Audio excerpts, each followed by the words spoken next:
সমস্ত সদস্যদের স্বাগত জানাই। জানাই আমার আন্তরিক শ্রদ্ধা এবং বিজয়ার অভিনন্দন।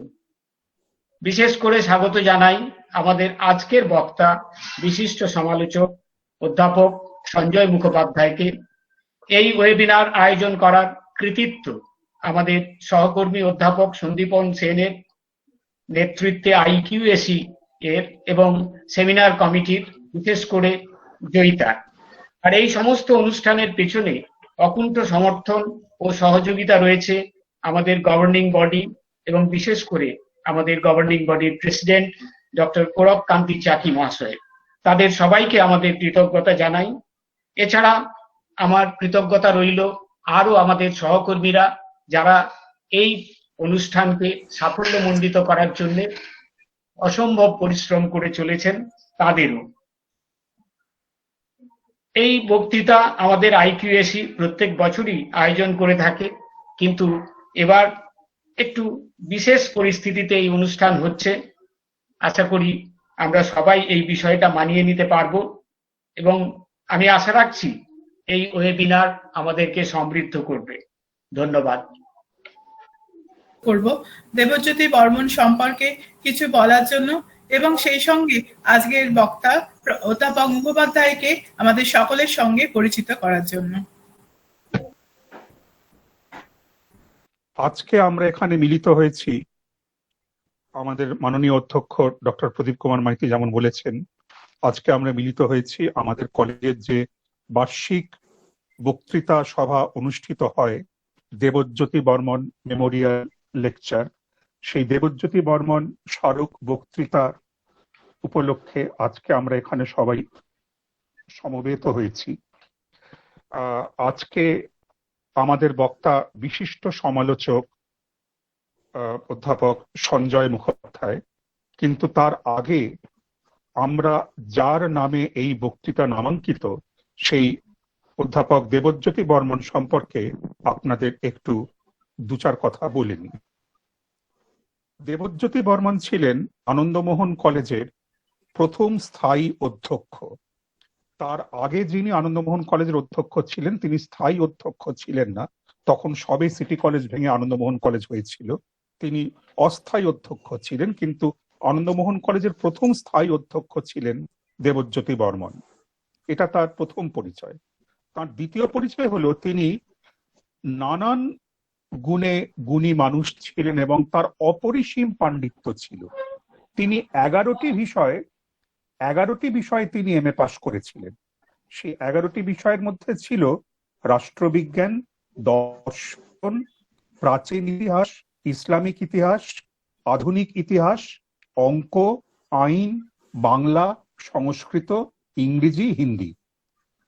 ইনি মোট 11টি বিষয়ে MA পাশ করেছিলেন এবং তার লক্ষ্য ছিল 12টি বিষয়, অর্থাৎ 1 ডজন বিষয় MA পাশ করার, কিন্তু তিনি আর 12 নম্বর বিষয়টি জন্য MA পরীক্ষা দেওয়ার জন্য তিনি হাতে অ্যাডমিট কার্ড পর্যন্ত পেয়ে গেছিলেন, কিন্তু আমাদের দুর্ভাগ্য তিনি তারপর পরলোক গমন করেন।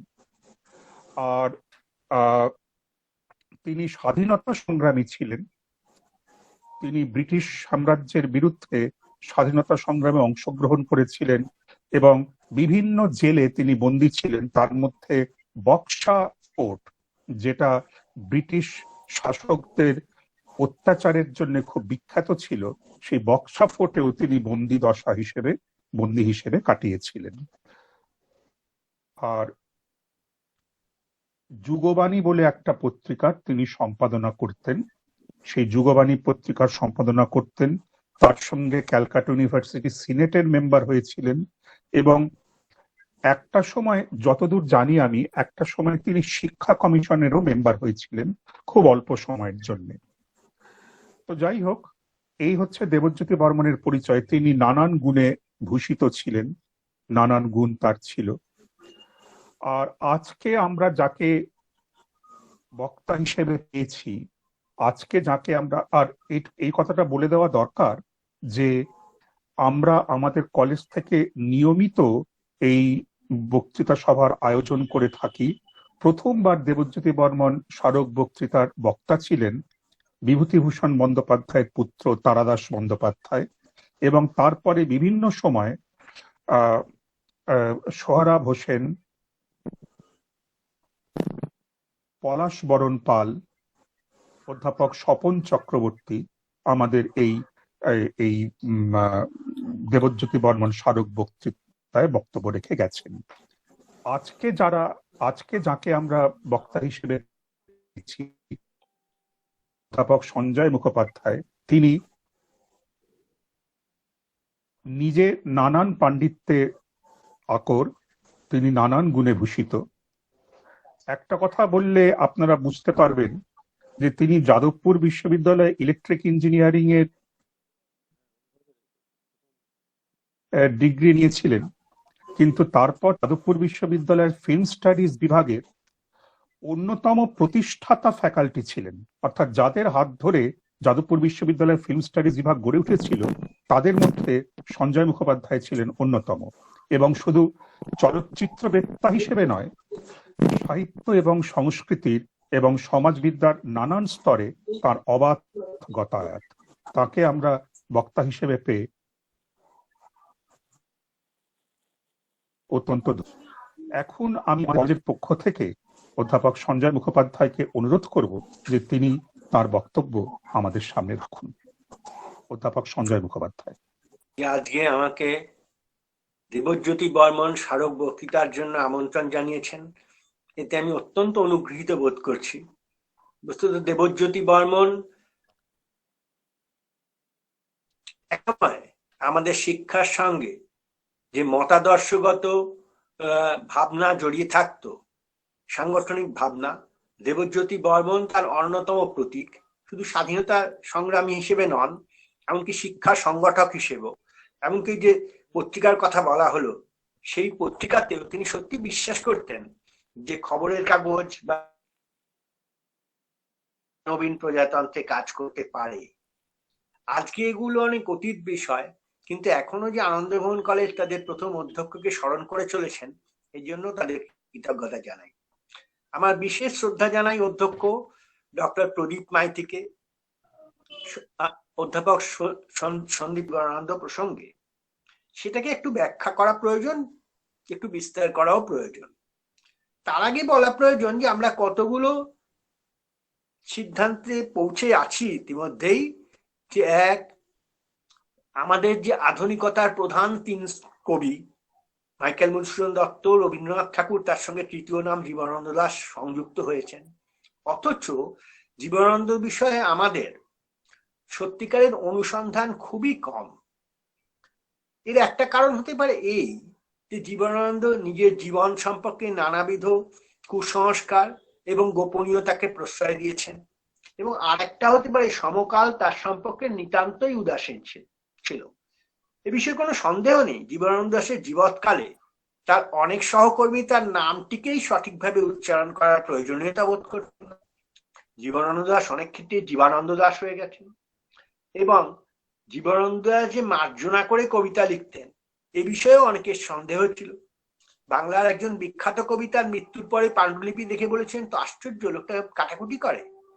মানে তার সম্বন্ধে ধারণা ছিল এক ধরনের ভাবের ঘরে লেখেন ইত্যাদি। এবং তার তেমন কোনো স্বীকৃতি জোটেনি। যেটুকু জুটেছিল সেটুকু তার প্রথম যে কবিতাগুলোর জন্য, অর্থাৎ ধূসর পাণ্ডুলিপি এবং বনলতা সেনের জন্য, তো অবিলম্বেই ম্লান হয়ে যায় যখন তিনি মহাপৃথিবী এবং সাতটি তারার তিমিরে প্রবেশ করেন। এমনকি তাকে যারা বাংলা সাহিত্যে অভিনন্দিত করেছিলেন, মূলত বুদ্ধদেব বসু এবং কবিতা পত্রিকা, তারাও মুখ ফিরিয়ে নেন। এ বিষয়ে আমি নিজেও লিখেছি, অন্যরাও দেখেছেন যে এরা সকলেই মনে করতে শুরু করেন জীবনানন্দ সরস্বতীর প্রসাদ বঞ্চিত হয়েছেন। তিনি ক্রমশই এমন এক অঞ্চলে প্রবেশ করছেন যা কাব্যহীন। এবং অন্যদিকে বামপন্থীরা, সুভাষ মুখোপাধ্যায় বিশেষত, তিনি যে তীব্র ভাষায় জীবনানন্দকে আক্রমণ করতেন, এমনকি গৌড়ীয় মদ্যপদের জন্য যে তাদের বাড়ি যে দাগ দিয়ে রাখা হতো, সেই আচরণ স্মরণ করে সুভাষ বলেছিলেন যে এই রকম জায়গায় জীবনানন্দকে পাওয়া যাবে। এবং তার মৃত্যুর পরেও তিনি অত্যন্ত অকরুণ ছিলেন, যে উদ্দেশ্যমূলক প্রতিক্রিয়ার শিকার।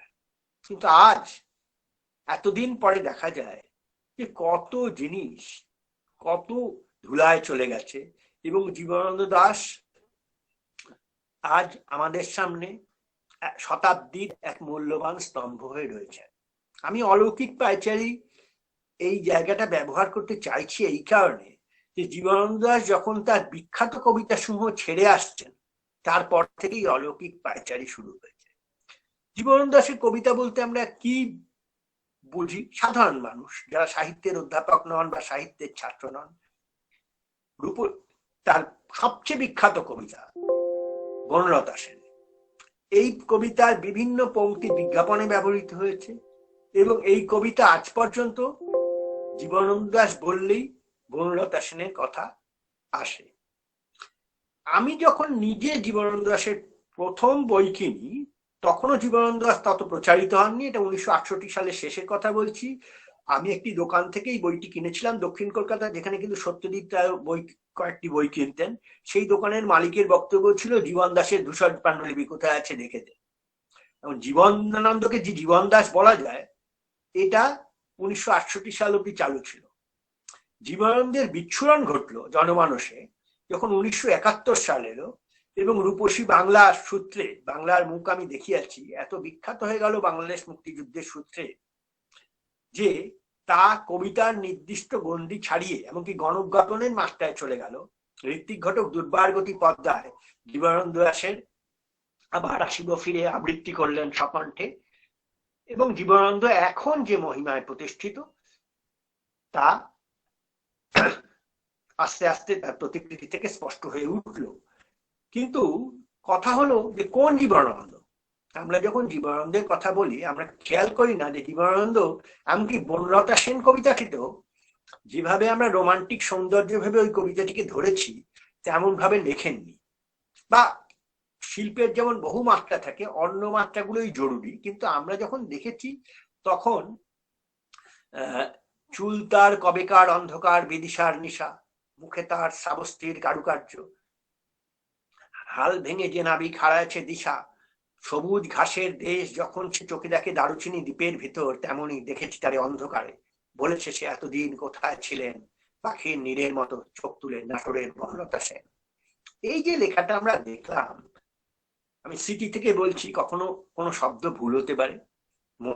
তো এখানে দেখবেন যে চুল তার কবেকার অন্ধকার বিদিশার নিশা, মুখে তার শ্রাবস্তির কারুকার্য আমাদের যতটা মুগ্ধ করেছে, আমরা যতটা উপমা কালিদাসস্য ভেবে উপমাই কবিত্ব ভেবেছি কালিদাস এবং রবীন্দ্রনাথের সূত্রে, সেটা জীবনানন্দের মধ্যে আছে বলে যতটা আচ্ছন্ন হয়েছি, এই কবিতাটা মোটেই তা নয়। তার কারণ হচ্ছে এর কবিতার প্রথম লাইন, অক্ষরবৃত্তে সেই অসামান্য পংক্তি, হাজার বছর ধরে আমি পথ হাঁটিতেছি পৃথিবীর পথে। এই যে একে কি বলে ইংরেজিতে তো প্রেজেন্ট পারফেক্ট কন্টিনিউয়াস টেন্স বলে, এবং বাংলায় বোধহয় পুরাঘটিত বর্তমান বলে। তো এই যে জায়গা, যে ভ্রমণ সমাপ্ত হয়নি এবং হাজার বছর ধরে যে ভ্রমণ চলছে, এটা রবীন্দ্রনাথের সঙ্গে তুলনা করলেই বুঝবেন যে আমরা একটা নতুন জায়গায় এসে পৌঁছেছি।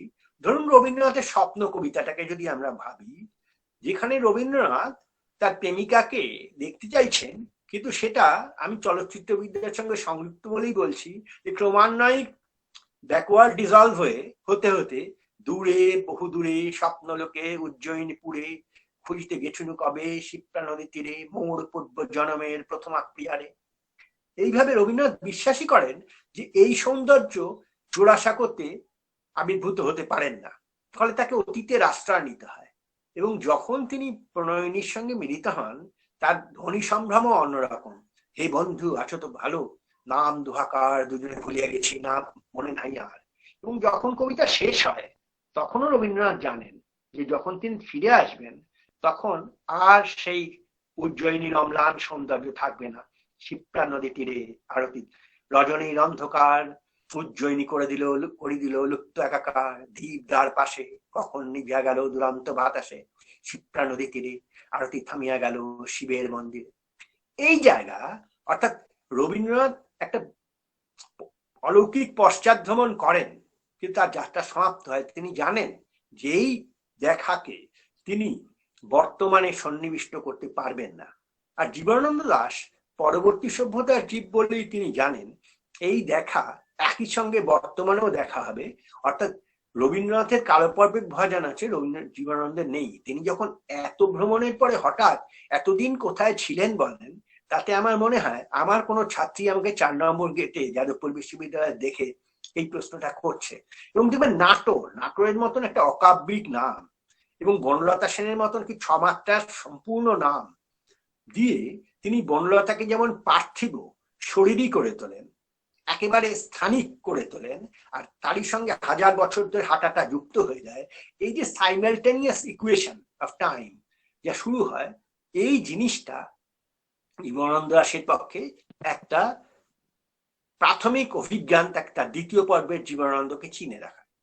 এখন এই যে চিনে রাখার অভিজ্ঞান, এই প্রসঙ্গে আমি বলবো যে আমরা যদি একটু কত স্থান বিপর্যয় করে আমরা কেন করবো সেটার কারণ আমি বলবো। আমরা যদি ফরাসি কবি শার্ল বোদলেয়ার, যাকে আমরা সকলেই মানি যে আধুনিকতার শীর্ষ পুরুষ, আধুনিকতা তাকে দিয়েই শুরু হয়, 1857 সালের সেই মহাগ্রন্থ লে ফ্লাওয়ার দু মাল, দি ফ্লাওয়ার্স অফ ইভিল বা পাপের ফুল, বুদ্ধদেব বসু যাকে অনুবাদ করেন। এই পাপের ফুল 1857 সালে প্রকাশিত হওয়ার পরে আমরা সকলেই নিশ্চিত হই lo fugitive, lo contingent, lo transitoire, অর্থাৎ the fugitive, the contingent, the transitory, এই যে ক্ষণপ্রভ, এই যে অন্তর্বর্তী, এটি চকিত, এই দেখাটাই আধুনিকদের দেখা হয়ে উঠেছে। এখন এই যে বোদলেয়ারের একটা লাইন আমি আকস্মিক উদ্ধৃত করছি, এটা কবিতার লাইন না, তিনি কনস্টান্তো গি নামে একজন চিত্রকরের ছবির সমালোচনা করতে গিয়ে লিখেছেন, the observer is a prince enjoying his incognito wherever he goes। অর্থাৎ এই দ্রষ্টা হলেন একজন অসনাক্ত রাজকুমার, যিনি তার অপরিচয় উপভোগ করেন। এবং জীবনানন্দ দাশের আচমকা একটা লাইন আমার চোখে পড়ে, যে কিংবা যারা ঘুমন্তের মতন জেগে পায়চারি করে সিংহর দ্বারে। এই যে পায়চারি কথাটা আমি এই লাইনটা থেকে পারি, কিংবা যারা ঘুমন্তের মতো জেগে পায়চারি করে সিংহর দ্বারে। এখন ঘুমন্তের মতন কারা জাগে? আমি বিদ্যুৎ স্পৃষ্টের মতন ভাবি যে এ তো জীবনানন্দ যার কথা বলছেন ঘুমন্তের মতো জাগা, এ তো আন্দ্রে মতো তার সহযোগীরা, অর্থাৎ ফরাসি পরাবাস্তববাদীরা, যারা ফ্রয়েডের ইন্টারপ্রিটেশন অফ ড্রিমস কে অন্যভাবে কবিতায়, শিল্প, সাহিত্যে, ভাস্কর্যে, স্থাপত্যে ব্যবহার করতে শুরু করেছিলেন। এবং জার্মান মনীষী ওয়াল্টার বেঞ্জামিন, সঠিক উচ্চারণ ভেল্টার বেঞ্জামিন, আমি জার্মান বিষয়ে তত অভিজ্ঞ নয় বলে আমি ওয়াল্টার বেঞ্জামিনই বলবো, তার আত্মহত্যা তার প্রবল মনীষাকে হঠাৎ একটা ছেদ চিহ্ন দিয়ে দিল, জীবনানন্দ দাশের মতোই। কিন্তু তিনি এই সুরিয়ালিজম সম্বন্ধে বলেছিলেন লাস্ট স্ন্যাপশটস অফ দ্য বুর্জুয়াজি। এবং লুই আয়াগার একটা উপন্যাস সম্পর্কে তিনি বলতে চেয়েছিলেন যে আমাদের উদ্দেশ্য হয়ে দাঁড়িয়েছে not to see but to show. আমরা কতগুলো টুকরো টুকরো বাস্তবের উপকরণ রেখে যাব, এবং তার মধ্য দিয়ে যেটা হবে, যেটা খুব ভীষণ গুরুত্বপূর্ণ জিনিস, সেটা হচ্ছে লিটারারি মন্তাজ। মন্তাজ হচ্ছে একটা চলচ্চিত্রের শব্দ, কিংবা অধ্যাপক সেন যেমন বলছেন আমার প্রসঙ্গে যে আসলে চলচ্চিত্রের শব্দও না, ওটা ফরাসি ভাষায় ইঞ্জিনিয়ারিং এর শব্দ। ওটাকে আইজেনস্টাইন সাহেব রুশ দেশে নিজেও ইঞ্জিনিয়ার ছিলেন, সিনেমার ক্ষেত্রে এটাকে ব্যবহার করেন, যেটা শব্দের, যেটা সম্পাদনার ক্ষেত্রে ব্যবহৃত হয়, সময় সম্পাদনা। মন্তাজ মানে হচ্ছে অ্যাসেম্বলিং, জোড়া। আপনারা যদি কোনো মোটর গাড়ি কারখানায় দেখেন যে অ্যাসেম্বলি লাইন প্রোডাকশন, বিভিন্ন জিনিস জুড়ে দেওয়া হয়, সেই জোড়াটা যে পন্থায় হয় তাকে মন্তাজ দু চেইন বলেন ফরাসিরা, সেই মন্তাজ। এখন মন্তাজ জীবনানন্দ আগেও করতেন। ধরুন মন্তাজের তফাৎ আমি বলছি, জীবনানন্দের যেসব মন্তাজ দেখে আমরা মুগ্ধ হয়ে দেখছি, যেমন তোমার মুখের দিকে তাকালে এখনো আমি সেই পৃথিবীর সমুদ্রের নীল, দুপুরের শূন্য সব বন্দরের ব্যথা, বিকেলের উপকণ্ঠে সাগরের চিল, নক্ষত্র, রাত্রির জল, যুবাদের ক্রন্দন সব, শ্যামলী করেছি অনুভব। এখানে দেখবেন সিনেমার দিক দিয়ে দেখলে মূল শর্ট বা ভাষার দিক দিয়ে দেখলে প্রিন্সিপাল ক্লজ একটা, শ্যামলী তোমার মুখের দিকে। আমার কি কি মনে হয়েছে, যেই মনে হওয়া গুলো আমরা পরে খেয়াল করি এর একটাও শ্যামলীর সম্বন্ধে আমাদের ধারণা দিতে পারে না, কিন্তু একটা বিমূর্ত সৌন্দর্যের জগতে আমাদের নিয়ে যায়। জীবনানন্দ ভাষার প্রভু, কাজে এটা তিনি করতে পারতেন। কিন্তু জীবনানন্দ দাশ বিষম পাল্টে গেলেন 40 দশক থেকে, যখন তিনি কলকাতা শহরের বাসিন্দা হলেন। তিনি বরিশালের মানুষ, সেখানে তার বাসগৃহ ছিল। তিনি নানা জায়গায় চাকরি করে বেরিয়েছেন, তো বরিশালের স্থায়ী ঠিকানা তিনি হারিয়ে ফেললেন 40 দশকে এবং কলকাতার সমীপবর্তী হলেন। তার ব্যক্তিগত জীবনে চাকুরির অনিশ্চয়তা তো কিংবদন্তির মতন, এবং তার ছন্নছাড়া জীবনও ইতিমধ্যেই বিখ্যাত হয়ে উঠেছে। কিন্তু আমি হঠাৎ লক্ষ্য করছিলাম যে এই জীবনানন্দ দাশ নিতান্তই ঐহিক প্রয়োজনে মাঝে মাঝে সে যুগের স্টেটসম্যান পত্রিকায় কিছু কিছু লিখেছেন, সেগুলো অবশ্যই সাহিত্য বিষয়ক নিবন্ধ নয়।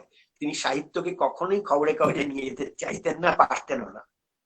বিধাতা তাকে সেই ক্ষমতা থেকে বঞ্চিত করেছিল।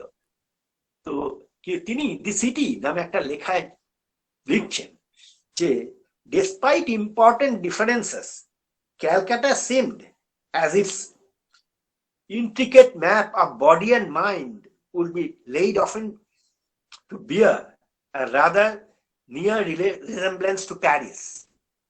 বদলে জীবনানন্দ কলকাতায় এসে প্যারিসের কথা ভাবছেন মধ্য 40 দশকে। তার সাদৃশ্য লন্ডনের সঙ্গে নয়, যে শহরের সঙ্গে কলকাতার অনেক সাদৃশ্য উপনিবেশিক কলকাতার, এমনকি 60 দশক 70 দশকেরও মাঝামাঝি অব্দি কলকাতার লন্ডন শহরের সঙ্গে সাদৃশ্য অত্যন্ত চমকপ্রদ। কিন্তু তারপর থেকে কলকাতা পাল্টে গেছে। কিন্তু জীবনানন্দ 40 দশকে ভাবছেন যে এটা প্যারিসের সঙ্গে রিজেমব্লেন্স আছে। বস্তুত জীবনানন্দ দাশের সঙ্গে আমি এক্ষুনি বলতে চাইছিলাম যে জীবনানন্দ দাশের সঙ্গে বদলিয়ারের যোগাযোগ আমরা যেমন জানি, শার্ল বদলিয়ার ও তার কবিতা, বুদ্ধদেব বসুর এই প্রবন্ধ সবচেয়ে বেশি আধুনিকদের মধ্যে প্রভাবশালী প্রবন্ধ আধুনিকতার প্রবর্তন বিষয়ে, এবং আমরা এটাই বিশ্বাস করে এসেছি যে আধুনিকদের মধ্যে বুদ্ধদেব বসুই সবচেয়ে যত্ন করে শার্ল বদলিয়ারকে পড়েছিলেন। কিন্তু এখন জীবনানন্দের দিনলিপি ঘেঁটে দেখা যায় যে তিনি যখন দিল্লিতে রামজস কলেজে পড়াতেন, তখনই তিনি লে ফ্লর দু মাল পড়ছিলেন। অর্থাৎ আদি বাঙালি কবিরা নির্দেশ উনি আসা খুব কঠিন কাজ, তার কারণ শার্ল বদলিয়ার তখন নিষিদ্ধ। মানে ওই বই একটি কবিতা তখন ফরাসি আইন কর্তৃপক্ষ অশ্লীল বই ছাপা হতো না, অন্তত ভারতবর্ষে আসা খুব কঠিন ছিল। জীবনানন্দ তার নিজের উৎসাহে এটা জোগাড় করেছিলেন এবং পড়েছিলেন। এবং জীবনানন্দ এই যে আমরা পায়চারির জায়গায় আসছি, পায়চারির দিক দিয়ে দেখবো ভাবে বদলিয়ারের কাছ থেকেই হোক, নিজের মতনই হোক, আধুনিকতার ক্ষেত্রে এই পায়চারিকে সম্ভ্রম দান করেছে। একে আমরা পশ্চিমী নন্দন তাত্ত্বিকদের কথা অনুসরণ করে বলতে পারি রেটরিক অফ ওয়াকিং, হেঁটে যাওয়ার অলংকার শাস্ত্র। এখন এই যে পথ হাঁটা, এই পথ হাঁটা কিরকম? একটা তো ধরা যাক আমরা এটা শুরু হলো হচ্ছে এই বনলতা সেনেরই শেষ কবিতা পথ হাঁটায়। সেখানে জীবনানন্দ লিখছেন, কি এক ইশারা যেন মনে রেখে একা একা শহরের পথ থেকে পথে অনেক হেঁটেছি আমি। আমার কবিতা আবৃত্তি খুব ভালো নয়, যে আমি তো বাচিক শিল্পীও নই, আমি বলে যাচ্ছি, আপনারা আমার ত্রুটি মার্জনা করবেন। কি এক ইশারা যেন মনে রেখে একা একা শহরের পথ থেকে পথে অনেক হেঁটেছি আমি, অনেক দেখেছি আমি ট্রাম বাস সব ঠিক চলে, তারপর পথ ছেড়ে শান্ত হয়ে চলে যায় তাহাদের ঘুমের জগতে। সারা রাত গ্যাস লাইট আপনার কাজ বুঝে ভালো করে জ্বলে, কেউ ভুল করে না কো, ইট বাড়ি সাইনবোর্ড জানালা কপাট ছাদ সব চুপ হয়ে ঘুমাবার প্রয়োজন বোধ করে আকাশের তলে। একা একা পথ হেঁটে এদের গভীর শান্তি হৃদয় করেছি অনুভব। তখন অনেক রাত, তখন অনেক তারা মনুমেন্ট মিনারের মাথা নির্জনে ঘিরেছে এসে, মনে হয় এর চেয়ে সহজ সম্ভব আর কিছু দেখেছি কি? এক রাত তারা আর মনুমেন্ট ভরা কলকাতা। চোখ নিচে নেমে যায়, চুরুট নীরবে জলে, বাতাসে অনেক ধুলোখড়, চোখ বুজে একপাশে সরে যায়, গাছ থেকে অনেক বাদামি জীর্ণ পাতা উড়ে গেছে। ব্যাবিলনে একা একা এমনই হেঁটেছি আমি রাতের ভেতর, কেন যেন আজও আমি জানি না কো, হাজার হাজার ব্যস্ত বছরের পর। এর মধ্যেও কিন্তু ওই দীর্ঘ কালের বক্রিমাকে খেয়াল করার একটা রেওয়াজ আছে। কিন্তু এরপরে আমরা জীবনানন্দকে যেটা দেখলাম, তার ফলে জীবনানন্দ তার খ্যাতি লুপ্তি ঘটলো এবং তার ফলে জীবনানন্দ অনেকের বিরক্তি উৎপাদন করলেন। যাদের বিরক্তি উৎপাদন করলেন তাদের মধ্যে বিখ্যাতরা হলেন বুদ্ধদেব বসু, নরেশ গুহ এবং অশোক মিত্র, মানে আমাদের অর্থমন্ত্রী যিনি ছিলেন অশোক মিত্র। এরা পরে সকলেই এই বিষয়ে অনুতাপ করেছেন। কিন্তু জীবনানন্দের হাতে যখন নৈশ ভ্রমণের সময় এইসব অমর চরণ বেরোয়, তা তখনকার বাংলা সাহিত্য নিতেই প্রস্তুত ছিল না। আমি রাত্রি কবিতাটার কথা ভাবছি। হাইড্র্যান্ট খুলে নিয়ে কুষ্ঠরোগী চেটে নেয় জল, অথবা সে হাইড্র্যান্ট হয়তোবা গিয়েছিল ফেসে। এখন দুপুর রাত নগরীতে দল বেঁধে নামে, একটি মোটর কার গাড়লের মতো গেল কেসে। শতত সতর্ক থেকে তবু কেউ যেন ভয়াবহ ভাবে পড়ে গেছে জলে। একটি রিক্সা ছুটে মিশে গেল শেষ গ্যাস ল্যাম্পে, মায়াবীর মতো জাদু বলে। আমিও ফিয়ার লেন ছেড়ে দিয়ে হাঁটকারিতায় মাইল মাইল পথ হেঁটে পেন্টিং স্ট্রিটে দাঁড়ালাম চিনে বাদামের মতো বিশুষ্ক বাতাসে। যেন কেরোসিন গুঞ্চট, চামড়ার ঘান গায়নামোর গুঞ্জনের সাথে মিশে গিয়ে ধনুকের শিলা রাখে টান, টান রাখে মৃত জাগ্রত পৃথিবীকে, টান রাখে পৃথিবীর ছিলা।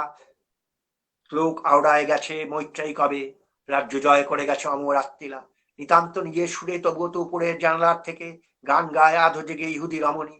পিতৃলোক হেসে ভাবে কাকে বলে গান, কাকে সোনা তেল কাগজের খনি।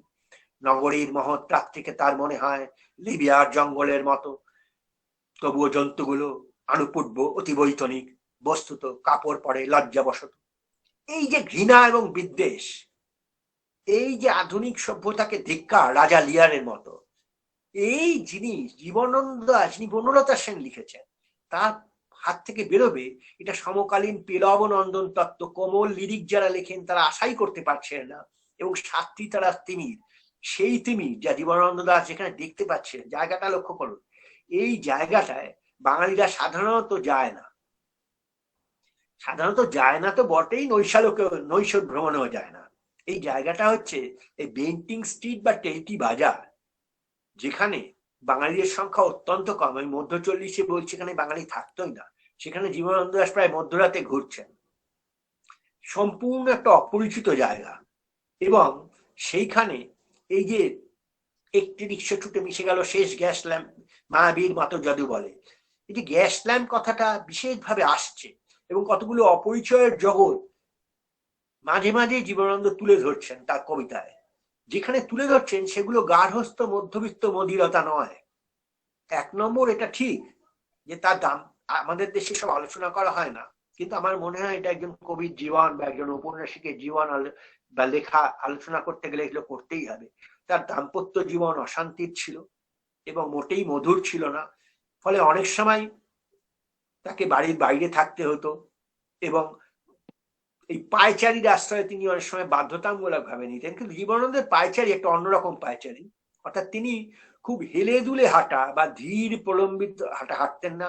জীবনানন্দের সঙ্গে যারা পরিচিত ছিলেন, এমন যে 2-3 জনের সঙ্গে আমার কথা হয়েছে, ভূমেন গুহ তার জীবনের শেষ দিকের অন্যতম অনুরাগী, ভূমেন গুহ, স্নেহাকার ভট্টাচার্য, ইন্দ্রমিত্র মানে অরবিন্দ গুহ এবং নৃপেন্দ্রনাথ গঙ্গোপাধ্যায় তার ছাত্র বিএম ইনস্টিটিউশনে, এরা, এবং অশেষ রায়চৌধুরী যিনি স্টেটসম্যানের স্পেশাল করেসপন্ডেন্ট ছিলেন জীবনের শেষে, যিনি তার বাড়ির পাশে থাকতেন, তারা সকলেই লক্ষ্য করেছেন জীবনানন্দ হন হন করে হাঁটতেন এবং যেন তাকে কেউ তাড়া করেছে। জীবনের শেষ প্রান্তে তিনি শেষ মুহূর্তে যেখানে তিনি থাকতেন সেই অঞ্চলটা অভিজাত অঞ্চল, সেখানে লোকজনের ভিড়ও নেই এত, কিন্তু জীবনানন্দকে সবসময় মনে হতো তিনি যেন আক্রান্ত, হনহন করে হাঁটতেন এবং রাত্রিবেলা বিভিন্ন জায়গায় যেতেন।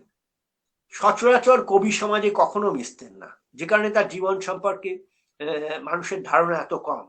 কোনোদিনই পত্রিকার অফিসে কখনোই যেতেন না, এমনকি জীবনানন্দ দাশের বাড়ির শেষ ঠিকানাটা পর্যন্ত বাংলা সাহিত্যের ইতিহাসে নেই। এটা খুব লজ্জার কথা। বাড়িটা আমরা অনেক চেষ্টায় খুঁজে বাড়িটা ভেঙে প্রমোটার অন্য বাড়ি করে দিয়েছে, কিন্তু জীবনানন্দ, আপনি বাংলা সাহিত্যের কোনো ইতিহাস বলতে পারবে না জীবনানন্দ দাশের শেষ ঠিকানা কোন বাড়িটা, দেশপ্রিয় পার্ক রোড ইস্টে।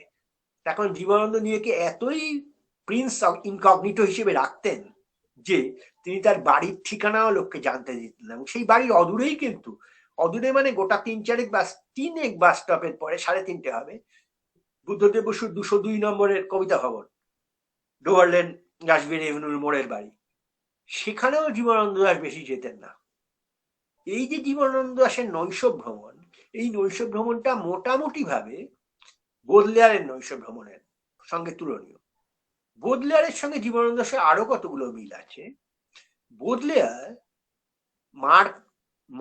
মার বাসা থেকে বিচ্যুত হয়ে সবসময় হোটেলে থাকতেন, প্রথমে প্যারিসে, ব্রাসেলসে, আবার প্যারিসে। তার স্থায়ী গৃহ ছিল না, এবং তিনিও প্রতিভার জন্য কিছু খ্যাতি কুড়িয়েছিলেন, কিন্তু সমাদৃত হননি। বোদলেয়ার কোথায় থাকতেন? বাজারের মাঝখানে, গিয়ার দু নর্থ, প্যারিস শহরে একটা মোটামুটি আরব অধ্যুষিত ইমিগ্র্যান্ট সন্দেহজনক লোকজন, পুলিশ কিছু গন্ডগোল হলে প্রথম গিয়ার দু নর্থ অঞ্চলে হানা দেয়। গিয়ার দু নর্থে অঞ্চলে একটা সস্তার হোটেলে থাকতেন এবং সেখান থেকে পৃথিবী দেখতেন। জীবনানন্দ দাশ যতদিন উত্তর কলকাতা থেকেছেন ততদিন মেসে থাকতেন, এবং যে মেসে থাকতেন সেই মেসগুলো খুব সম্পদশালী মেস না, এমনকি তিনি সবসময় সচেতন ব্যবস্থা করতেন যাতে তাকে লোকে না চিনতে পারে। যেমন প্রেসিডেন্সি বোর্ডিং হাউসে যখন তিনি থাকতেন, তখন প্রেসিডেন্সি বোর্ডিং হাউসের মালিক তাকে জানিয়েছিলেন, এই একই বোর্ডিং হাউসে শরদিন্দু বন্দ্যোপাধ্যায় ছিলেন কিছুদিন, ওই বোর্ডিং হাউসের মালিক তাকে জানিয়েছিলেন যে আপনি বরিশালের মানুষ, আপনি বাঙাল রান্না বান্না পছন্দ করবেন, আপনি এখানে থাকবেন না, আমরা মেদিনীপুরের। তিনি কথা না শুনে থেকে গেলেন, যদিও রান্না নিয়ে কিছু গঞ্জনা ছিল, সেটা তার উপন্যাসে এবং ডায়েরিতে পাওয়া যায়। এবং ওই বাড়ি দেখলে বোঝা যায় মাল্যবানের আত্মহত্যার কথা তিনি কোন জায়গা থেকে খুঁজে পাচ্ছিলেন। যাই হোক, এই যে খুঁজে পাওয়া এবং এই যে ভিড়ে থাকা, এই ভিড়ে থাকাটা বোদলেয়ারের সঙ্গে অনেক মিল আছে। বোদলেয়ার যখন যে প্যারিসকে দেখছিলেন, সে প্যারিস কোন প্যারিস? এই প্রসঙ্গে আমাদের কাছে মহামূল্যবান হয়ে উঠেছে আন্তর্জাতিক সংস্কৃতির তত্ত্বে মার্কসের একটি লেখা, যা এতদিন পর্যন্ত খুব গুরুত্বপূর্ণ লেখা বলে কনসিডার হতো না, অর্থাৎ 18 ব্রুমেয়ার অফ লুই বোনাপার্টের অষ্টাদশ ব্রুমেয়ার। এটা ওয়াল্টার বেঞ্জামিন, বোদলেয়ার প্রসঙ্গে lyric poet in the era of high capitalism, এই বই থেকে জায়গা নিয়ে লা বয়েম এবং লা ফ্লানার, এই যে দুটো ধারণা, অর্থাৎ বোহেমিয়ান এবং এই ফ্ল্যানার শব্দটার কোনো ফরাসি হয় না, ইংরেজরাও ফরাসি হিসেবে নিয়ে নিয়েছে। কেন ফ্ল্যানারকে যদি আমরা ভ্রমণকারী বলি বা ওয়ান্ডারার বলি, তাহলে ফ্ল্যানারের পুরো মানে দাঁড়ায় না। ফ্ল্যানার এমন একজন ম্যাসকিউলিন এম্বডিমেন্ট, পুরুষ দর্শক, যিনি কোনো জিনিসের ওপরই তার দৃষ্টি নিবদ্ধ রাখেন না, নিজেকে অশনাক্ত রাখেন, কিন্তু তিনি সৌন্দর্যের এতদূর অনুগামী যে তিনি ভিড়ের হৃদয়ের মধ্যে প্রবেশ করেও ভিড় থেকে নিজেকে আলাদা করতে পারেন, এবং তার চোখে কিন্তু তিনি অন্যমনস্ক হলেও যদি সৌন্দর্যের বিন্দুমাত্র চ্যুতি ঘটে তা তিনি দেখে ফেলবেন।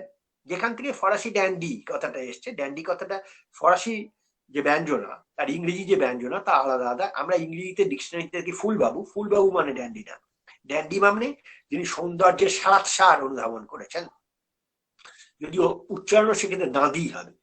যাই হোক, তো এই যে জীবনানন্দ যে বারবার ভিড়ের হৃদয় বলেন, দেখবেন কি টেস্টার বোদলেয়ার প্রসঙ্গে আলোচনা করার সময় বলেছেন যে এই যে ভ্রমণ, এই যে দর্শক যিনি রাস্তায় ঘুরে বেড়াচ্ছেন, বোদলেয়ার যা করতেন, he is the man who is only at home existentially when he is not at home physically. অর্থাৎ জীবনানন্দ যা ঠিক তাই, অর্থাৎ একমাত্র তিনি স্বচ্ছন্দ এবং স্বাভাবিক গৃহবাসী যখন তিনি বাইরে। আমি আবারও বলছি, he is the man who is only at home existentially when he is at home physically. He is not at home physically. যখন তিনি বাড়িতে নেই, রাস্তায়, তখনই he is at home existentially. এবং এরপরে বেঞ্জামিন যোগ করছেন যে তিনি man of the crowd as opposed to the man in the crowd. এবার আপনারা জীবনানন্দের ভিড়ের হৃদয় নিয়ে এত কথা বলেন, এবং আমাদের এখানে যে ভুল ব্যাখ্যা করা হয় যে তিনি নির্জনতা প্রয়াসী এক মানুষ, তিনি ভিড় পছন্দ করেন না, সম্পূর্ণ ভুল। সম্পূর্ণ ভুল। জীবনানন্দ সমস্ত ভিড়ের রাস্তায় যান, এবং সেই সব ভিড় যেগুলো কলকাতায় আগন্তুক ভিড়। 40 দশকের কলকাতা কিরকম? অনেকটাই প্যারিস শহরের মতো। প্যারিস শহর মানে আজকের প্যারিস না, যেটা রাস্তা যাতে ঘোড়ার গাড়ি চড়তে পারে তার জন্য প্যারিসের রাস্তা চওড়া করা হচ্ছিল, আর্কেড গুলো তৈরি করা হচ্ছিল। আর্কেড এখন কলকাতায় বোঝা যাবে না, কারণ কলকাতায় হকাররা দখল করে নিয়েছে। গ্র্যান্ড হোটেলের তলায় যে আর্কেড ছিল এবং পার্ক স্ট্রিটে পার্ক হোটেলের তলা দিয়ে যে আর্কেড ছিল দুদিকে, সেই আর্কেড গুলো অনেকটা জমজমাট করতে এবং একটা নতুন পৃথিবী মনে হতো, এক ধরনের ওয়ার্ল্ড অফ ফ্যান্টাসমাগোরিয়া। আজকে অনেকটা শপিং মল যে জিনিসের মতো। এই যে দৃষ্টির উইন্ডো শপিং, এই যে জীবনানন্দ দাশ করতে পারছেন এবং বোদলেয়ার করতে পারছেন, এখানে বোদলেয়ার দেখছেন যে প্যারিস শহরে হঠাৎ তার যে অভিজ্ঞান সেটা ভেঙে গেছে।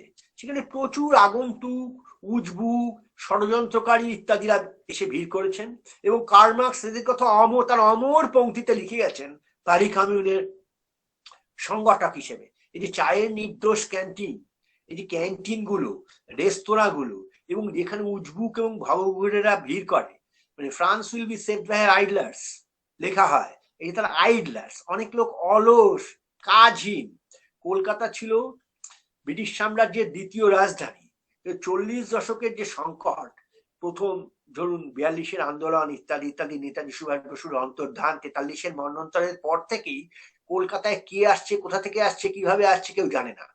কলকাতা শহরটা অনেকটাই কলকাতা যে বনেদি ভিত্তি ছিল, অর্থাৎ উত্তর কলকাতা বাঙালিদের জন্য, মধ্য কলকাতা সাহেবদের জন্য, এবং নতুন গড়ে ওঠা দক্ষিণ কলকাতা যার মাত্রা বড়জোর কালীঘাট ভবানীপুর অব্দি ছিল, তা একটু ঈষৎ নবীন বড় লোকেদের জন্য। আমি যেটা বলি যে আশুতোষ মুখোপাধ্যায়, দেশবন্ধু চিত্তরঞ্জন দাস, এই দুজন, একজন বলাগড়ের ঘটি আর একজন ঢাকার বাঙাল, এরা দক্ষিণ কলকাতার সীমানা ঠিক করে দিয়েছিলেন। তো এই যে সীমানা, এই সীমানা 40 দশকে ভেঙে গেল। এখন এই যে ভেঙে গেল, আমি আমারই একটা লেখা থেকে একটু পড়ি যে এই ভেঙে যাওয়া হলো কি, যে বোদলেয়ারের প্যারিস কি ধরনের শহর? মধ্য 19 শতকে প্যারিস নিতান্ত ফরাসি রাজধানী নয়, বস্তুত সমগ্র মহাদেশের কেন্দ্রভূমি। সম্রাট ও সৈনিক, ভবঘুরে, লম্পট ও গণিকা এবং নানা ধরনের আগন্তুক সমাবেশে উত্তর শিল্প বিপ্লব সমাজে লুম্পেন প্রলেতারিয়েতের একটি নতুন প্রতিকৃতি রচিত হয়েছে, যা গতিশীল। শিকড়শূন্য এক জনসমাজ যারা গৃহস্থ নয়, যা সরাইখানায়, মদে, উকুনে, সর্বনাশে মদে আছে। এরাই নতুন সভ্যতার ষড়যন্ত্রী, গন্ধর্ব ও কিন্নর। মার্কস এদের কথা অসামান্যভাবে লিখে গেছেন লুই বোনাপার্টের অষ্টাদশ মেয়াদ রচনায়। জার্মান চিন্তাবিদ ওয়াল্টার বেঞ্জামিন উন্নত পুঁজিবাদী সমাজে শার্ল বোদলেয়ারের কবি ফ্লানোর সত্তা নির্মাণে মার্কসের কাছে প্রভুভাবে দিন। জীবনানন্দের 40 দশকের কলকাতার সঙ্গে 19 শতকীয় প্যারিসের কিছু সাদৃশ্য আছে। কলকাতা তখন ব্রিটিশ সাম্রাজ্যের দ্বিতীয় নগরী ও দ্বিতীয় মহাযুদ্ধের সুযোগে কসমোপলিটান। কিছু উজবুক ভাগ্যান্বেষী, কতিপয় সন্দেহভাজন অন্যদেশী, বেশ কিছু মার্কিন সেনা, অনেক পল্লীবাসীর আচমকা উপস্থিতিতে এই শহর জীবনানন্দকে অন্যরকম সাংস্কৃতিক মাত্রার সন্ধান দিল, যা পূর্ববঙ্গের মফস্বল শহর বরিশালে ছিল না। উপরন্তু বরিশালে তার স্থায়ী আশ্রয় ও গৃহ ছিল, কিন্তু কলকাতায় তার আশ্রয় কখনো উত্তরের মেস বাড়িতে, কখনো দক্ষিণের ভাড়া বাড়িতে। বোদলেয়ার হোটেলে থাকতেন ও নৈশ ভ্রমণে অভ্যস্ত ছিলেন। অন্যদিকে বাঙালির মধ্যবিত্ত জীবনে যা স্বাভাবিক, তেমন কোনো স্থায়ী চাকরি বা কাজ জীবনানন্দের ছিল না। তিনি হয়তো অভ্যস্ত হয়ে উঠেছেন উদ্দেশ্যহীন পথ চলায়।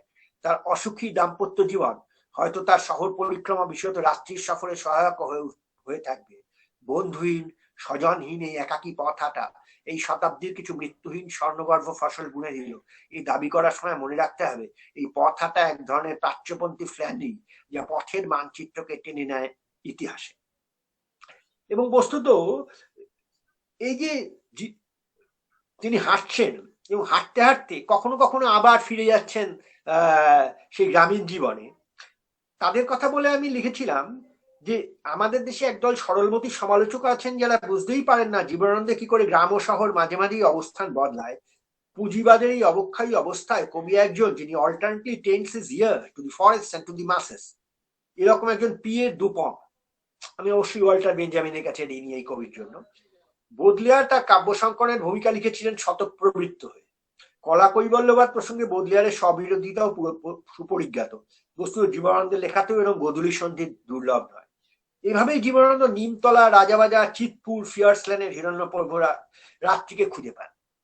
এবং এই যে রাত্রি এবং সৃষ্টির তীরে এই দুটি লেখা, সৃষ্টির তীরে আমি পড়তে পারি ওই সাতটি তারা তিমিরের লেখা, বিকেলের আলো ক্রমেই নিস্তেজ হয়ে নিভে আসে, তবু ঢের স্মরণীয় কাজ শেষ হয়ে গেছে।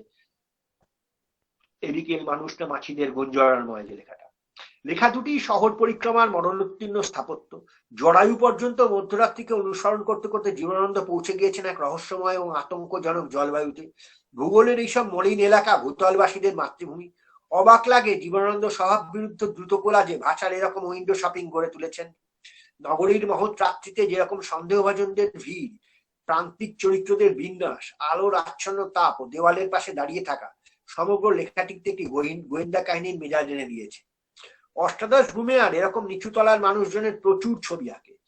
প্যারিসে পেশাদার ষড়যন্ত্রকারীরা যে সমস্ত সরাইখানায় সময় জমায়েত হতো, সেখানে বোদলেয়ারের যাতায়াত ছিল। জীবনানন্দের রাত্রি বর্ণনাতে নরকের সরাইয়ের চায়ের কথা জানতে পারছে সৃষ্টির তীরেতে। হেমন্তের এরকম অনেক বেলাবেলি দিন চায়ের নির্দোষ ক্যান্টিনে শেষ করে দেবেন জীবনানন্দ। খুবই অস্বাভাবিক যে আপাত নিরীহ হয়ে বিশিষ্ট বাঙালি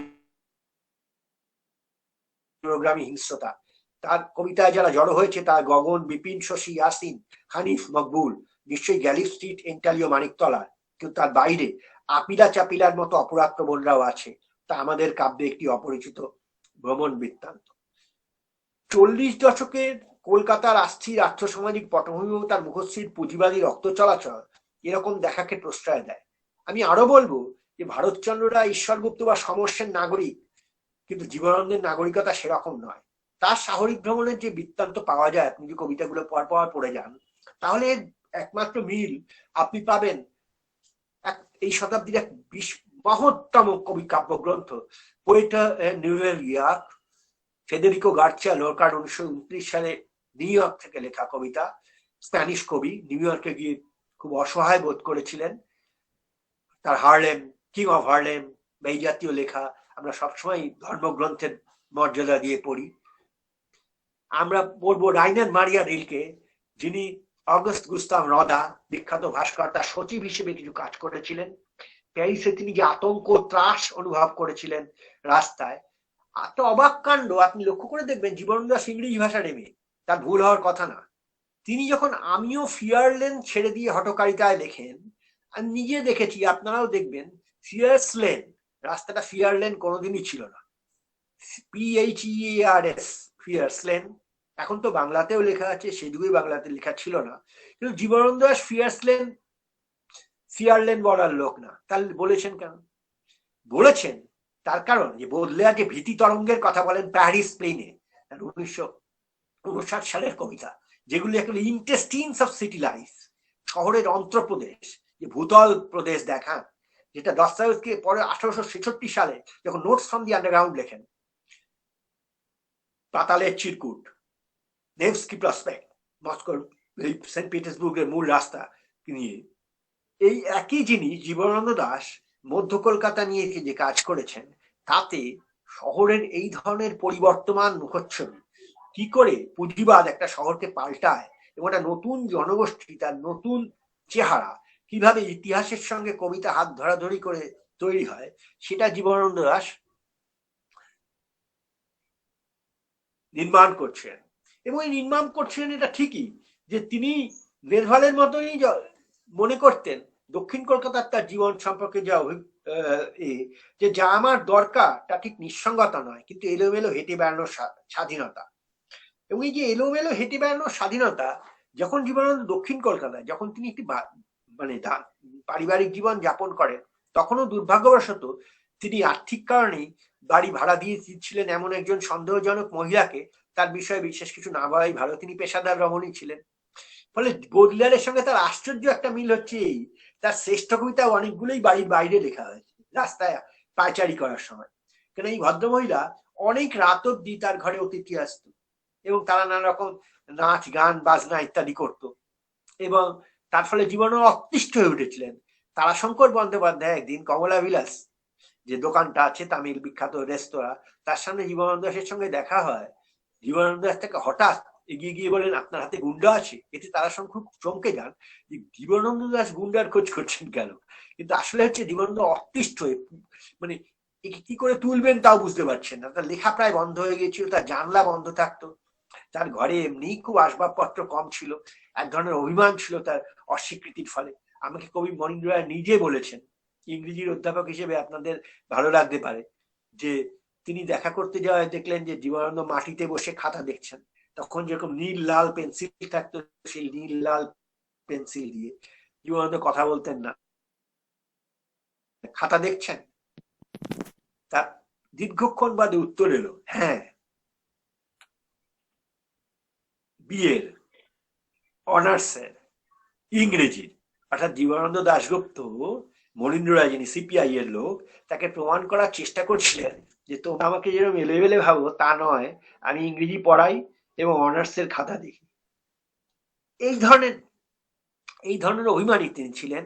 আলোক সরকারের মুখে শুনেছি, তার কবিতা চাইতে যাওয়ায় তিনি জিজ্ঞেস করেছিলেন প্রথম দিন যে আপনাদের কাগজে কি প্রবন্ধ থাকছে। তাতে একজন বলেন যে মালার মেন কাব্যতত্ত্ব। তাতে তিনি হঠাৎ রেগে গিয়ে বলেন, বাংলাদেশে কবি নেই। কবিতা দিয়েছিলেন কিন্তু সেটা দলামোচা একটা কাগজে। তো যাই হোক, এই যে তার প্রতিনিয়ত ঘোরা, তাতে দেখবেন যে আমি বলছিলাম ভার্ব টু সির বদলে ভার্ব টু শো। এই যে প্যারিস প্লিন, প্যারিসের যে ছবিগুলো, যে নিচুতলার ছবিগুলো বদলেয়ার পর এঁকে গেছেন, এবং যে আকার ফলে আমরা মডার্নিতে, আধুনিক জীবনের যে অন্তর্বর্তী ক্ষণপ্রভ এবং চকিত দৃষ্টিপাত গুলোর সঙ্গে পরিচিত হয়েছি, সেইগুলো জীবনানন্দ দাশ সাথী তারার তিমি এবং পরবর্তী কবিতার মাঝখানে বলে গেছেন। ধরুন একটা কবিতা আমি আপনাকে শোনাই, কবিতাটা খুব তাৎপর্যহীন মনে হয়, কিন্তু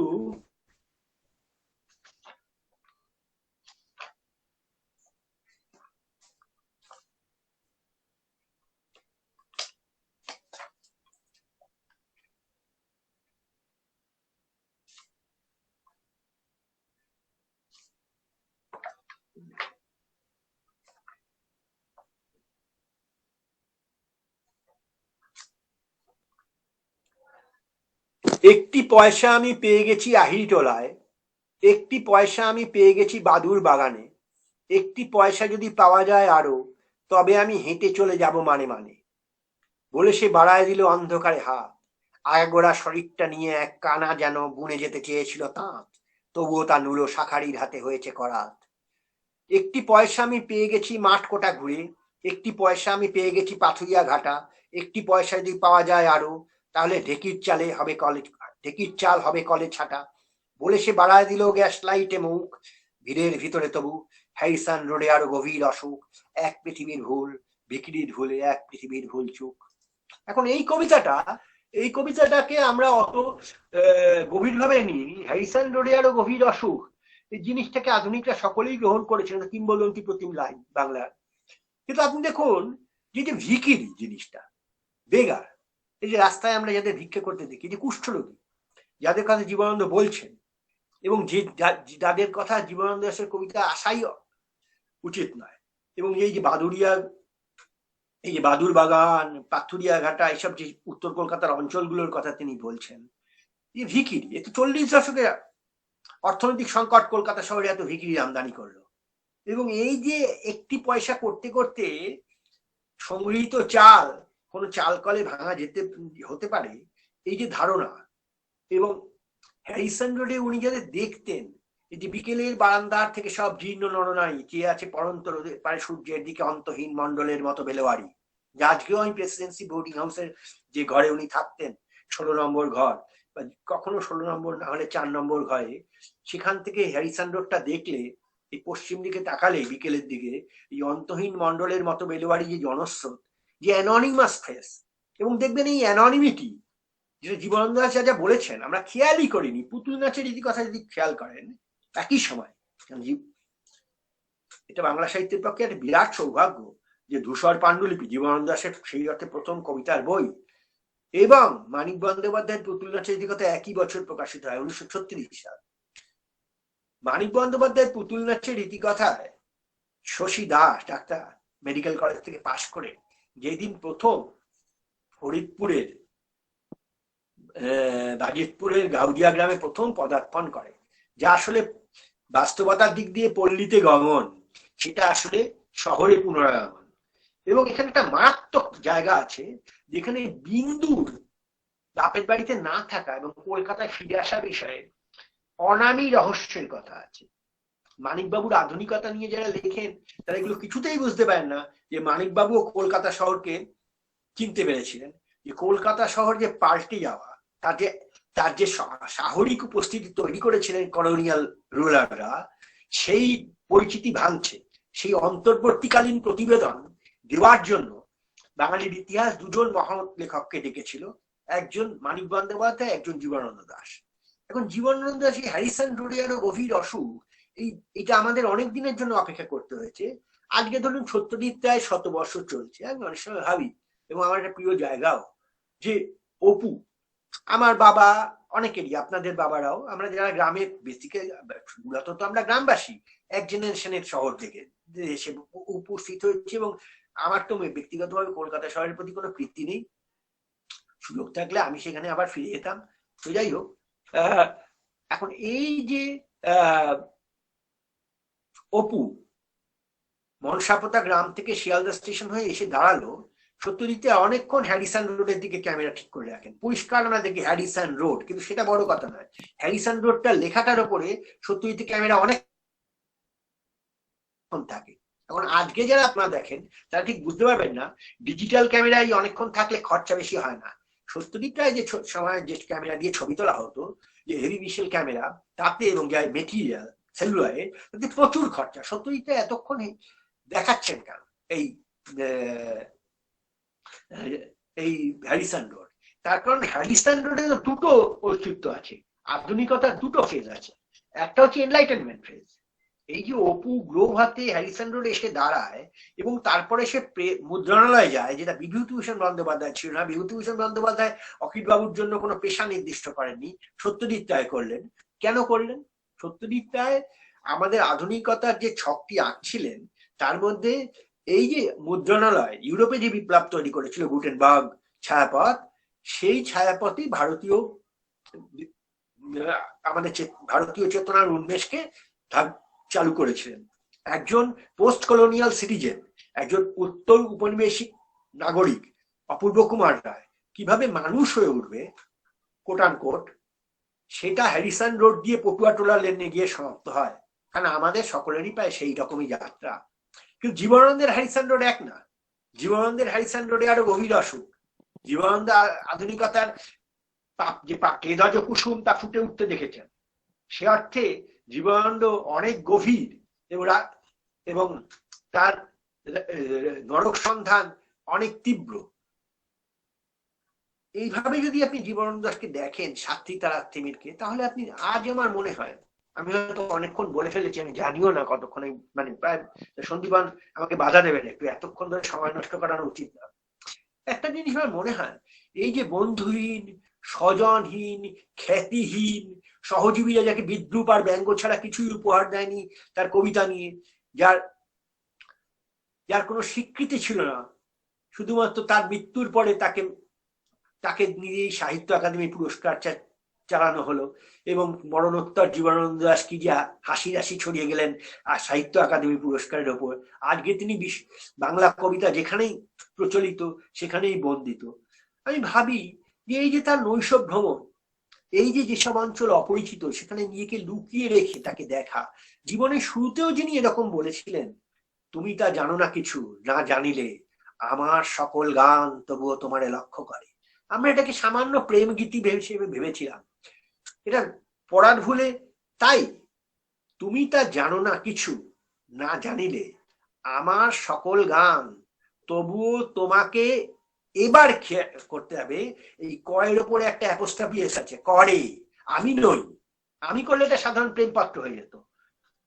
আমার সকল গান তবুও তোমারে লক্ষ্য করে, এক ধরনের ডিসপ্যাশনেট অবজারভেশন, এক ধরনের নিরপেক্ষ অবলোকন, এক ধরনের গোয়েন্দা সুলভ দৃষ্টিপাত, যাকে আমরা ভয়ারিজম বলি। এই যে দৃষ্টিপাত, তিনি যে কলকাতা, মধ্য কলকাতাকে বেছে নিয়েছিলেন সেখানে বাঙালি কম বলে, তিনি যে ফিরিঙ্গি কলকাতাকে বেছে নিয়েছিলেন যেখানে নানা রকম ভাগ্যান্বেষী, নানা রকম লোকজন এসে কলকাতা শহরের মুখশ্রী পাল্টে দিচ্ছে, তার স্থায়িত্বের অবসান ঘটছে। এই যে এই গায়ত্রী মন্ত্রের উদ্বোধন করার জন্য তার প্রয়োজন হয়েছিল এই নৈশ ভ্রমণ। এটা তার ব্যক্তিগত জীবনের অশান্তি একটা অংশ হতে পারে, জানি আমরা সাধারণত আলোচনা করি না। আমি জানি না বাংলা সাহিত্যে যখন তার সাংস্কৃতিক জীবন গাথা লেখা হবে তখন ওই সুখী গৃহকোণ, শোভে গ্রামাফোন, এসব তত্ত্বের অবসান হবে, কিন্তু এটা সকলেই জানে, কেউই বলে না, এই আর কি ব্যাপার। তো এই যে মানুষ, এমনকি যার সন্তান ভাগ্য খুব খারাপ, তার পুত্র সেরিব্রালি পালসিড ছিলেন, মেয়ে মঞ্জুশ্রীকে তো আমরা সবাই দেখেছি, কিন্তু মানে তিনি তার জীবদ্দশায় স্বীকৃতই হন। তাকে কি ধরনের, সুধীন্দ্রনাথ দত্ত তার কবিতার পাণ্ডুলিপিকে অবাক হয়ে গিয়ে বলেছিলেন এটি ভেবে তিনি চেয়েছিলেন সহজীবীদের কাছে একটা রিভিউ। সুধীন্দ্রনাথ দত্ত থেকে কেউ কোনো রিভিউই করে।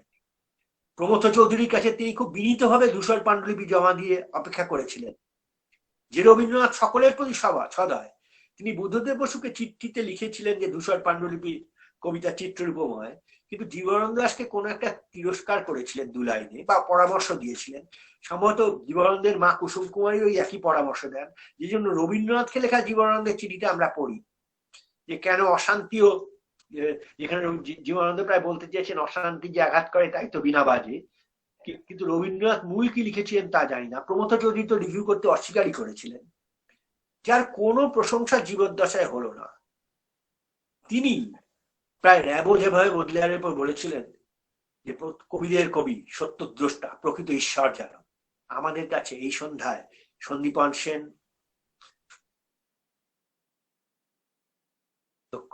আমাকে যে জীবনানন্দ দাশের পূর্ণ নাম স্মরণ করার সুযোগ করে দিলেন, সেজন্য অত্যন্ত কৃতজ্ঞ বোধ করছি।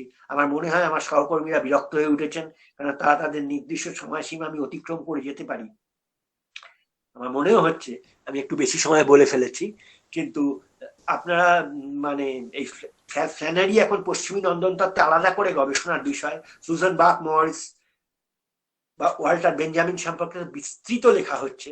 বস্তুত আমাদের যেসব মনীষী শেষবারের মানে ডেলুজের আগে, ডেলুজ শেষ এসে পৌঁছেছেন পশ্চিমী তরঙ্গ, তার আগে যিনি এসে পৌঁছেছেন তিনি হচ্ছেন ওয়াল্টার বেঞ্জামিন। এবং আমরা সগর্বে স্মরণ করি যে যাদবপুর বিশ্ববিদ্যালয়ে আমরা 90 দশকে ওয়াল্টার বেঞ্জামিনকে আমন্ত্রণ, মানে তাত্ত্বিকভাবে আমন্ত্রণ দিয়ে মৃত্যু, তার লেখা আমরা পড়তে শুরু করি। বিশেষত আর্কেড প্রজেক্ট, যা তারও জীবনানন্দ দাশেরই মতন এমন এক প্রজেক্ট জানিয়ে তার বন্ধু আডর্ণই সংশয় প্রকাশ করেছেন এবং নস্যাৎ করেছিলেন, কিন্তু পরে আডর্ণ তার ভুল বুঝেছিলেন। ততদিনে ওয়াল্টার বেঞ্জামিনের আত্মহনন সমাপ্ত হয়ে গেছে।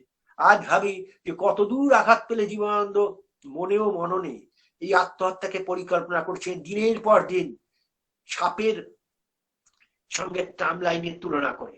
এই যে আত্মহত্যাটি উনি করলেন, যেটা আমরা স্পষ্ট ভাষায় আজও লিখি না, কেন লিখি না ভগবান জানে, কিন্তু প্রেমেন্দ্র মিত্রের বাড়িতে মৃত্যুর আগের দিন গিয়েছিলেন, তার আগের দিন দেখতে চেয়েছিলেন ট্রামে চাপা গেলে কিরকম হয়, কিন্তু একটি তার গণনা কার্যে ভুল ছিল। তিনি খেয়াল করেননি যে ট্রামের আগে কতগুলো কাঠের পাটাতন থাকে যাতে ময়লা সরিয়ে দেওয়া যায়। ফলে জীবনানন্দ দাশ 18ই অক্টোবর সেই কাঠের তলায় চলে গেলেন। তার কামনা ছিল তাৎক্ষণিক মৃত্যু, ড্রাইভার সেটা বুঝেছিল। উল্টো দিকে শেলি কাফে, যেটা উঠে গেছে এখন, যেটা এখন ওই টাইটানিকের দোকান হয়ে গেছে, সেখানে জীবনানন্দ দাশ পাঁজর ভেঙে পড়ে রইলেন। শম্ভুনাথ পণ্ডিতের ডাক্তার ভূমেন গুহ বা অনুরূপ সামান্য কয়েকজন অনুরাগীর দ্বারা পরিবৃত হয়ে এবং 22শে অক্টোবর চলে গেলেন, কিন্তু আমাদের জন্য রয়ে গেল সারা জীবন, সারা ইতিহাস খুঁজে বেড়ানোর জন্য আর চাবিকাঠি, আধুনিকতায় প্রবেশের পাসওয়ার্ড। ধন্যবাদ ও নমস্কার।